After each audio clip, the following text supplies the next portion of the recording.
తెలంగాణ రాజకీయాల్లో ఫిరాయింపు ఎమ్మెల్యేల వ్యవహారం మరోసారి చర్చనీయాంశంగా మారింది. కాంగ్రెస్లో చేరిన ఫిరాయింపు నేతలు పార్టీ వ్యవస్థలో ఇమడలేకపోతున్నారా అన్న ప్రశ్నలు వినిపిస్తున్నాయి. నిధుల కోసం మంత్రుల కాళ్లు మొక్కాలా అంటూ మాజీ స్పీకర్ ఎమ్మెల్యే పోచారం శ్రీనివాసరెడ్డి చేసిన వ్యాఖ్యలు రాజకీయ వర్గాల్లో దుమారం రేపుతున్నాయి. మరోవైపు ఎమ్మెల్యేలు డాక్టర్ సంజయ్, కృష్ణమోహన్ రెడ్డిపై ఇచ్చిన హామీల అమలుపై ఒత్తిడి పెరుగుతోందన్న ప్రచారం సాగుతోంది. ఇదే సమయంలో గూడెం మహిపాల్ రెడ్డి తాను ఇంకా బీఆర్ఎస్లోనే ఉన్నానని ప్రకటించడం మరింత ఆసక్తి రేపుతోంది. ఫిరాయింపుల సమయంలో ఇచ్చిన హామీలు అమలు కావడం లేదని అసంతృప్తి ఉందా? నియోజకవర్గ అభివృద్ధి నిధుల కేటాయింపుల విషయంలో ఇబ్బందులు ఎదురవుతున్నాయా? లేక రాజకీయ సమీకరణల్లో మార్పుల సంకేతమా అన్న చర్చ జోరందుకుంది. ఫిరాయింపు ఎమ్మెల్యేల టోన్ మారడానికి కారణం ఏంటి అన్నది ఇప్పుడు తెలంగాణ రాజకీయాల్లో హాట్ టాపిక్గా మారింది. మరోవైపు ఫిరాయింపు ఎమ్మెల్యేలపై బీఆర్ఎస్ ఇచ్చిన పిటిషన్లను స్పీకర్ కొట్టేసినప్పటికీ వారు కాంగ్రెస్తోనే దోస్తీ చేస్తున్నారని గులాబీ దళం విమర్శిస్తోంది. దీనికి సంబంధించి పూర్తి ఇన్ఫర్మేషన్ మా ప్రతినిధి రాజు లైవ్లో అందిస్తారు. సో రాజు, పోచారం వంటి most senior leader Siddhapur reservoir నిధుల కోసం మంత్రుల చుట్టూ తిరగాల్సి వస్తోంది. ఈ వయసులో నేను మంత్రుల కాళ్ళు మొక్కాలా అని బహిరంగంగా ఆయన ఆవేదనను కనపరిచారు.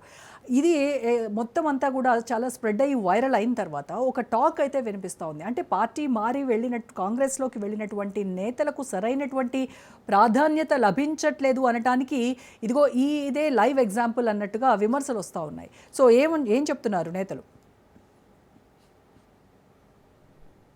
సంబంధించి ఏదైతే పోచారం శ్రీనివాసరెడ్డి చేసినటువంటి వ్యాఖ్యల తర్వాత మరోసారి చర్చనీయంగా మారాయి. ఎందుకంటే ఆయన 7 సార్లు ఎమ్మెల్యేగా గెలిచాడు. 20 సంవత్సరాల పాటు మంత్రి పదవి ఆయన నిర్వర్తించడం జరిగింది. అట్లాంటి సీనియర్ నాయకుడు గత ఎన్నికల్లో బీఆర్ఎస్ పార్టీ తరఫున గెలిచిన తర్వాత అధికారంలో కాంగ్రెస్ పార్టీకి వచ్చిన తర్వాత ఆయన కాంగ్రెస్ పార్టీ తీర్థం పుచ్చుకోవడం జరిగింది. కాంగ్రెస్ పార్టీలో కేవలం అభివృద్ధి కోసమే కాంగ్రెస్ పార్టీలోకి వెళ్తా ఉన్నాను, నియోజకవర్గ అభివృద్ధి లక్ష్యంగా ఆయన వెళ్తా ఉన్నానని చెప్పేసి కూడా గతంలో ప్రకటన చేయడం జరిగింది. ఆయన ప్రభుత్వ సలహాదారుగా ఆయనకు ప్రభుత్వం ఒక పోస్ట్ను కూడా ఇవ్వడం జరిగింది. ఆయన మాజీ స్పీకర్గా పనిచేశారు, మాజీ మంత్రిగా పనిచేశారు బీఆర్ఎస్ హయాంలో. అట్లాంటి సీనియర్ నాయకులే నిధులు రావడం లేదు అని చెప్పేసి కూడా ఆ సిద్ధాపూర్ రిజర్వాయర్ విషయానికి వచ్చినట్టయితే ఆ రిజర్వాయర్ దగ్గర ఆదివారం రాత్రి ఆయన చైర్ వేసుకొని కూర్చొని అక్కడ నీళ్లు దానికి వదలడం లేదని చెప్పేసి కూడా ఆయన అక్కడ ఉండి తన నిరసన అయితే తెలియజేసిన పరిస్థితి కనిపిస్తుంది. అంటే అట్లాంటి సీనియర్లకే పార్టీలో కాంగ్రెస్ పార్టీలో కనీసం స్పందన లేదు. మంత్రులు, ముఖ్యమంత్రి తను ఫోన్ చేస్తే కూడా రెస్పాండ్ కావడం లేదని చెప్పేసి కూడా తనైతే తీవ్ర అసంతృప్తిని వ్యక్తం చేయడం జరిగింది. బహిరంగంగానే ప్రభుత్వంపై తన అసహనాన్ని అయితే వ్యక్తం చేసిన పరిస్థితి కనిపిస్తూ ఉంది. సో అట్లాంటి సీనియర్ నాయకుని వ్యవహారం అట్లా ఉంటే ఇక మిగిలిన 9 మంది ఎవరైతే ఎమ్మెల్యేలు పార్టీ ఫిరాయించి కాంగ్రెస్ పార్టీలోకి వెళ్ళారో వారి పరిస్థితి మరీ అగమ్య గోచరంగా ఉంది అని చెప్పేసి కూడా ఒకవైపు చర్చ నడుస్తూ ఉంది. ఎందుకంటే వారు నియోజకవర్గ అభివృద్ధికి సంబంధించి నిధుల స్థాయి నియోజకవర్గాన్ని ఇంకా పెద్ద ఎత్తున అభివృద్ధి చేయొచ్చు అని చెప్పేసి కూడా భావించారు. కానీ ఇప్పుడున్న పరిస్థితిలో చూస్తే కనీసం అంటే కాంగ్రెస్ పార్టీ బీఫామ్ పైన గెలిచినటువంటి ఎమ్మెల్యేల నియోజకవర్గాలకే నిధులు రాని పరిస్థితి ఉంది అని చెప్పేసి కూడా అధికార పార్టీ ఎమ్మెల్యేలే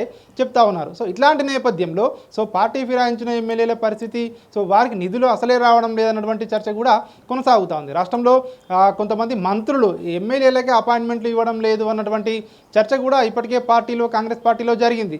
ఈ నేపథ్యంలోనే ఫిరాయించినటువంటి ఎమ్మెల్యేలు ఎవరైతే ఉన్నారో ఈ ఎమ్మెల్యేల పరిస్థితి మరీ దయనీయంగా తయారైంది కాంగ్రెస్ పార్టీలో అని చెప్తా ఉన్నారు.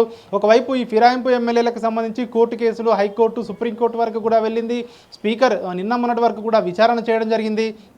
స్పీకర్ దానికి ట్రిబ్యునల్ చైర్మన్గా వ్యవహరించి వీరందరికీ కూడా క్లీన్ చిట్ ఇవ్వడం జరిగింది. ఎక్కడ కూడా పార్టీ మారినట్లు ప్రూఫ్స్ లేవని చెప్పేసి కూడా ఆయన కొట్టివేసినప్పటికీ కూడా టెక్నికల్గా వాళ్ళు బీఆర్ఎస్ ఎమ్మెల్యేలుగా చలమని అవుతా ఉన్నారు. కానీ వాళ్ళు కాంగ్రెస్ పార్టీలోకి రావడం జరిగింది. ఇటు బీఆర్ఎస్ పార్టీలోకి వెళ్ళలేక, ఇటు కాంగ్రెస్ పార్టీలో ఇమడలేక వారైతే ప్రస్తుతం అయితే ఒక డిఫరెంట్ సిచ్యువేషన్లో ఉన్నారని చెప్పేసి అయితే రాజకీయ వర్గాల్లో ఒక చర్చ అయితే పెద్ద ఎత్తున జరుగుతూ ఉంది. ప్రధానంగా నిధుల విషయంలో వారికి నిధులు రావడం లేదు అని చెప్పేసి ఇట్లాంటి పరిస్థితుల్లో గతంలోనే గూడెం మహిపాల్ రెడ్డి లాంటి ఎమ్మెల్యేలు మళ్ళీ నేను బీఆర్ఎస్లోనే ఉన్నాను, కాంగ్రెస్కు వెళ్ళలేదని చెప్పేసి కూడా యూటర్న్ ఏ విధంగా తీసుకున్నారో ప్రస్తుతం పోచారం శ్రీనివాసరెడ్డి కూడా అట్లాంటి సిచ్యువేషన్ ఉందా అన్నటువంటి చర్చ అయితే పెద్ద ఎత్తున కొనసాగుతూ ఉంది. Right, thank you Syed, thank you Raju.